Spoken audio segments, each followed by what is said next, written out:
We're at the Littleton Horse Camp, which has 10 spots, has corrals for horses, has lots of tie-ups for horses. It's pretty cool. And it has a bathroom. Has no water though, so we spent the night at the campground all alone. I only got 2.5 hours sleep. I could not sleep. I was just totally uncomfortable in the bivvy. My rating on the bivvy bag is down. But the gist is, I got cold. I got up and started a fire. And here we are, we're all alone. I go to the bathroom. James is going to change into his riding bib. So just as he was about to start, I hear a car coming up, and I yell, "Car!" The car drove almost right straight to our site, and the guy got out and then saw James there and walked over. James had his clothes on, but we have not seen a soul for like 24 hours. And then the 1 minute he's getting naked in the woods, the car pulls up. So today is going to be a humor-filled day because on the lack of sleep, I think there'll be a lot of giggling. So here's the gist. We're at Littleton Horse Camp. We're at about 1,000 feet, maybe a little bit higher. And we're going to do this switchbacking to this place called Jim's Junction at 3,080 feet.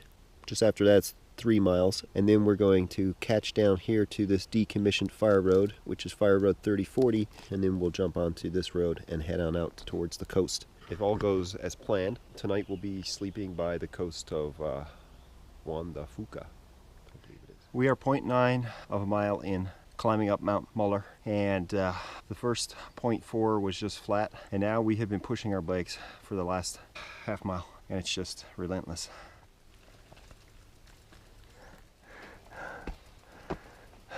Doing some bike hiking. Yep.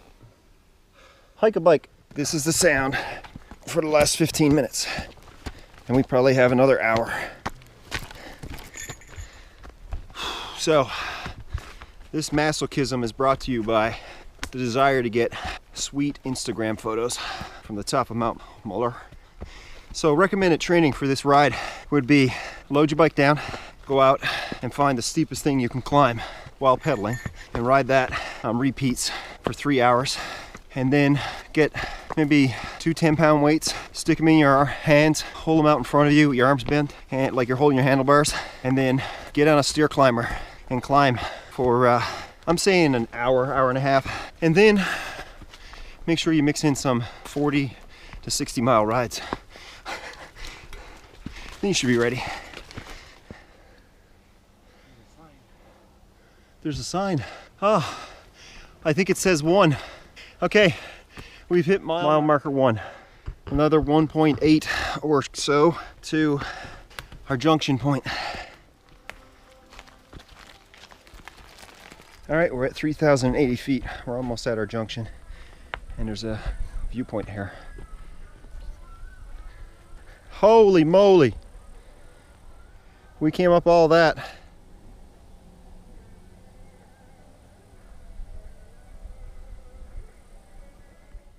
So we just got to Jim's Junction.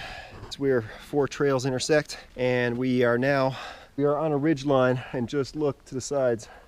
It just drops off both sides. Literal ridge line. And I tried to ride some of it, but it's got a lot of rocks and roots. All right, I see some funnage.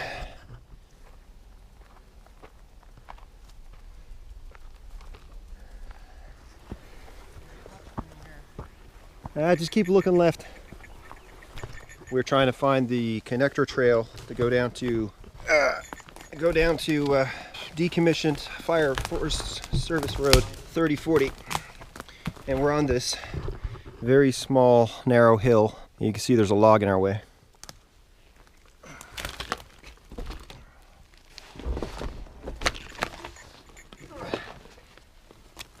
Yeah, this is it. It's just poorly maintained. And it's super narrow.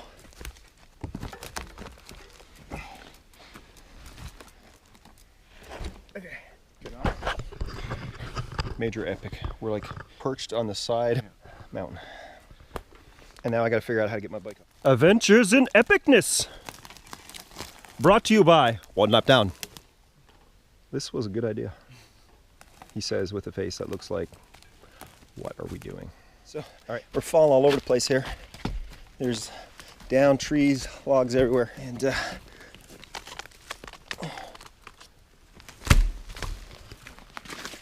When mountaineering packing, bike mountaineering, that's it. Always put your bike on the downward side of the slope. We are doing some serious bushwhacking. I have been clearing trees out of the way so we can get through. Thankfully, most of this is super dry, so we can crack it off. But like, this is super steep down. GoPro lens doesn't give you do justice to it. We got 0.5 of a mile to do of this, and this trail's not used, so good times. We were here about 2 hours ago. I've lost track of time. We've done just over 5 miles in just under 5 hours. So there's a 0.5 mile switchback down from this point, Jim's Junction. And it connects to Forest Road 3040, and it is decommissioned, which means they came up with a backhoe and they tore it all up, and now it's all grown over with alders. How do we know? We went 0.2 miles down the connector trail, and it is insanely steep, and it just drops off the side of the cliff.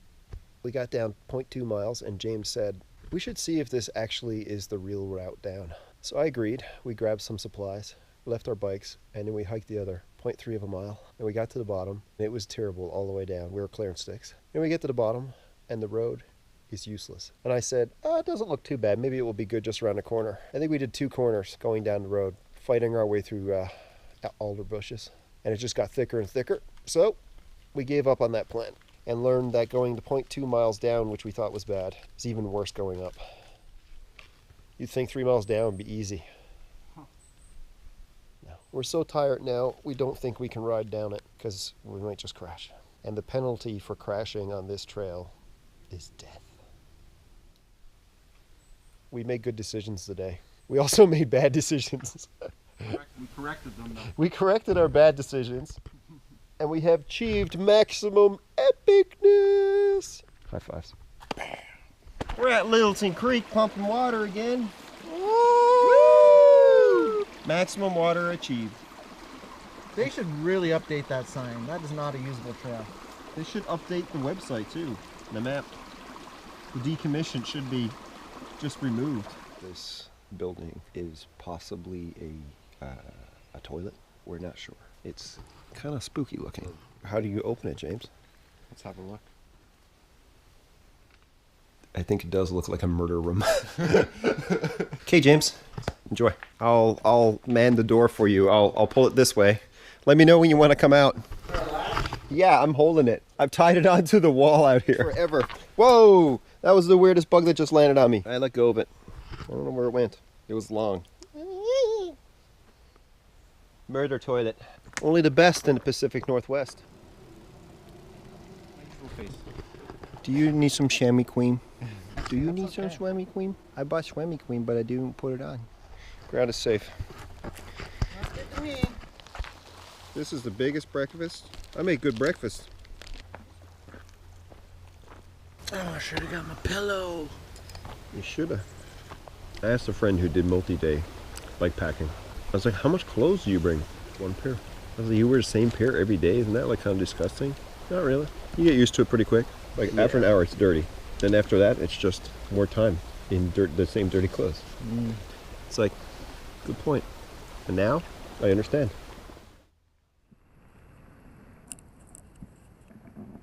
We have fire in experiments in ridiculousness. We are making raspberry crumble. When I asked James how many hot dogs did you want me to put on? So this is a bike packing Olympic adventure route. We basically failed getting out to the coast, so we had to go somewhere else. So we came to the next campground that was along the way, and it just happens to be awesome and have hot dogs for sale. Well, yeah.